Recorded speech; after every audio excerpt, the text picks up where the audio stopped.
Hello viewer, जो आज का हमारा टॉपिक है वो है first normal form in database. According to E F Codd कौन है? ये फादर ऑफ डेटाबेस है। तो उन्होंने कहा कि जो फर्स्ट नॉर्मल फॉर्म है, table should not contain any multi valued attribute. तो हमें क्या पता चल रहा है, जो भी हमारी टेबल होगी, कोई भी डेटाबेस होगा, उसमें जो मल्टी वैल्यूड एट्रीब्यूट नहीं होंगे, उसके अंदर हमारे पास कोई भी एट्रीब्यूट है उसके अंदर मल्टी वैल्यूड नहीं होंगे। तो हम देखते हैं ये मल्टी वैल्यूड एट्रीब्यूट क्या होते हैं। तो मैं इधर डेटा लिखता हूँ, फिर देखते हैं। ई एफ कोडेड के मुताबिक हमारे पास एक टेबल है और उसके जो एट्रीब्यूट हैं वो हैं रोल नंबर। और ये टेबल कौन सी है? स्टूडेंट। और उसके एट्रीब्यूट कौन से? Roll number, name, course. जो इसने ई एफ कोडेड ने लिखा था, जो हमारी टेबल होगी वो फर्स्ट नॉर्मल फॉर्म में होगी अगर उसके अंदर जो एट्रीब्यूट है जो एट्रीब्यूट वो मल्टी वैल्यूड ना रखता हो। अगर कोई भी हमारे पास एट्रीब्यूट है उसकी मल्टी वैल्यूड एट्रीब्यूट है तो वो फर्स्ट नॉर्मल फॉर्म में नहीं होगा। तो जैसा कि ये मल्टी वैल्यूड एट्रीब्यूट है, क्योंकि एक स्टूडेंट है जिसकी आई डी 1 है, उसका नेम ए है और वो जावा पढ़ रहा है। दूसरा स्टूडेंट है जिसकी आई डी 2 है और उसका नेम बी है, तो वो क्या पढ़ रहा है? C plus plus. ये तो मल्टी वैल्यूड एट्रीब्यूट हो गया, एक मल्टी वैल्यूड एट्रीब्यूट हो गया। दूसरा, इसी तरह हमारे पास एक और स्टूडेंट है जो सी और डेटाबेस मैनेजमेंट पढ़ रहा है। तो ये वाली अलाउ नहीं है कि इसमें फर्स्ट नॉर्मल फॉर्म में। तो सवाल पैदा ये होता है कि हम इसको कैसे नॉर्मल फॉर्म में करेंगे या फर्स्ट नॉर्मल फॉर्म में करेंगे? ये तो नहीं है। जब हमारे पास बहुत से तरीके होते हैं किसी भी टेबल को फर्स्ट नॉर्मल फॉर्म में करने के लिए, लेकिन यहाँ मतलब है मैं 2 से 3 जो मेथड हैं वो इस्तेमाल करेंगे और देखेंगे कौन सा मेथड अच्छा है। जो अच्छा होगा ना, उसको हम अप्लाई करते रहेंगे बाकी में। तो हमारे पास गाइस ये वाली जो टेबल थी ये फर्स्ट नॉर्मल फॉर्म में नहीं थी। तो हम उसको किस तरह कन्वर्ट करेंगे फर्स्ट नॉर्मल फॉर्म के लिए? तो पहला हमारे पास जो फर्स्ट मेथड है, first method for normal form कौन सी है? First normal form. तो हम उसको इस तरह कन्वर्ट कर देंगे। रोल नंबर इस तरह लिखा। अब ये वाली जो है ना हमारे पास जो एट्रीब्यूट है वो उसकी कोई मल्टी वैल्यूड नहीं है, अलग-अलग वैल्यू हो गया। एक स्टूडेंट है जावा सी, सब की अलग-अलग लिखी हुई हैं। लेकिन यहाँ सवाल ये पैदा होता है कि यहाँ प्राइमरी की कौन सी बनेगी हमारे पास, क्योंकि प्राइमरी की भी तो लाजमी है। यहाँ जो प्राइमरी की बनेगी वो रोल नंबर एंड कोर्स बनेगा, और दोनों को मिला के जो हमारे पास एक की बनती है उसको हम कहते हैं कंपोजिट की। कंपोजिट की, यहाँ पर कंपोजिट की हमारी लगेगी इस टेबल में। अब हम दूसरे मेथड की तरफ जाते हैं, वो हमें क्या कहता है। अब हमारे पास जो दूसरा मेथड आया फर्स्ट नॉर्मल फॉर्म में कन्वर्ट करने के लिए किसी भी रॉ टेबल को, तो वो क्या है? हमारे पास रोल नंबर वही वाले जो मैंने पिछले एट्रीब्यूट पीछे लिए थे। तो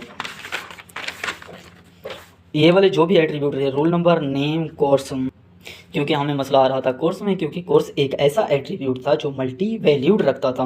तो हमने उसको क्या कर दिया? रोल नंबर वैसे रख दिया, नेम भी वैसे रख दिया, और कोर्स जो है हमारे पास कोर्स 1 रख दिया और कोर्स 2 रख दिया। जो मतलब है हमारे पास एक ऐसा स्टूडेंट था ए जो जावा पढ़ता था, सिर्फ एक जावा पढ़ता था, लेकिन उसके दूसरी जो वैल्यू थी वो नहीं थी, मल्टी वैल्यूड नहीं थी, सिंगल वैल्यूड था। और हमारे पास बी और सी ऐसे स्टूडेंट थे जो मल्टी वैल्यूड कोर्स पढ़ते थे। तो वो क्या पढ़ते थे? सी और C plus plus, C D B M S. तो जो सिंगल वैल्यूड एट्रीब्यूट था हमारे पास, मतलब है जो ये ए स्टूडेंट है। तो जब मैं कोर्स दो मतलब है जब मैंने इधर एक एट्रीब्यूट बढ़ा दिया, तो जावा तो पढ़ता था और दूसरा तो वो नहीं पढ़ता था जो ए वाला स्टूडेंट था, तो उसके साथ मैंने नल लगा लिया। लेकिन ये तो मेरे पास एक छोटी सी टेबल थी, अगर बड़ी वाली टेबल होती तो मैं कहाँ कहाँ नल लगाता। तो जैसा कि पीछे मैंने डीबीए में बताया था, जिस तरह नॉर्मलाइजेशन में मैंने पीछे बताया था कि अगर नल हम आर्जी तौर पर जो हमारा प्रॉब्लम है उसको ख़त्म करने के लिए लिख रहे हैं, तो जो बाद में आएगा हमारे पास प्रॉब्लम ना, वो बड़ी प्रॉब्लम क्रिएट करेगा। कब तक नल लिखता रहूँगा? पूरी डेटाबेस है। तो ये भी एक हमारे पास एक अच्छा तरीका नहीं है। इस नल की वजह से ये भी एक अच्छा तरीका नहीं गिना जाता। और इसमें जब हम प्राइमरी की लगाते हैं तो प्राइमरी की में हमारे पास क्या आएगी? प्राइमरी की, ये रूल नंबर बन जाएगा। लेकिन नल की वजह से ये अच्छा तरीका नहीं होता है। तो जी दोस्तों, हमारे पास जो तीसरा मेथड आया है वो ये है। तो हमने जो हमारी टेबल थी उसको डिकम्पोज करके जो 2 टेबलों में कन्वर्ट कर दिया। एक टेबल को 2 टेबलों में कन्वर्ट कर दिया। एक में रखा रोल नंबर और नेम दूसरी में भी रखा रोल नंबर और कोर्स। रोल नंबर तो हमारे पास 1 2 3 थे और स्टूडेंट भी हमारे पास कौन से थे, ए बी और सी थे। इसी तरह रोल नंबर इधर भी आ गया। रोल नंबर अब इसमें क्या है 1, जो 1 था वो तो 1 आ गया, कौन सा पढ़ रहा है कोर्स जावा। अब जो हमारे पास रोल नंबर 2 था उसको हमने 2 बार लिख दिया और इधर भी हमने अलग-अलग लिख दिया, इसमें भी अलग-अलग लिख दिया। तो अब हमारे पास जो मैं प्राइमरी की लगाऊंगा ये मेरे पास प्राइमरी की लग जाएगी और ये बन जाएगी फॉरेन की। अब जो हमारी ये वाली टेबल है ना, इसमें प्राइमरी की क्या बनी है, प्राइमरी की इसमें बनी है रोल नंबर। और अगर मैं इसमें प्राइमरी की बनाना चाहूँ तो क्या बनेगा, roll number and course.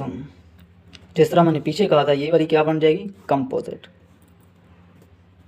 Combined. इन दोनों पर कंबाइंड प्राइमरी की बनेगी। अगर इस पे जो ये वाली टेबल है इसमें ये वाली प्राइमरी की, जो आप लोगों ने मेरी पीछे वाली वीडियो में देखी हो जिसमें मैंने प्राइमरी की और फॉरेन की का बताया, तो वो रेफरेंस ले रही है इससे। प्राइमरी की क्या बनेगी इस तरह, इसको इस पेंसिल से हम शो कर देते हैं। प्राइमरी की इससे रेफरेंस ले रही है, ये बन गई फॉरेन की और ये होगी प्राइमरी की।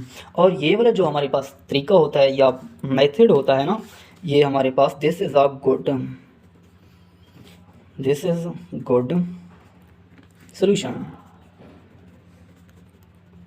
सोल्यूशन। तो गाइज़ उम्मीद है कि आप लोगों को अच्छी तरह ये समझ आ गई होगी और ये नोट्स भी आप लोगों को मिल जाएंगे। अगर आप लोगों की कोई क्यूरी हो या कोई सवाल हो तो आप लोग कमेंट में पूछ सकते हैं।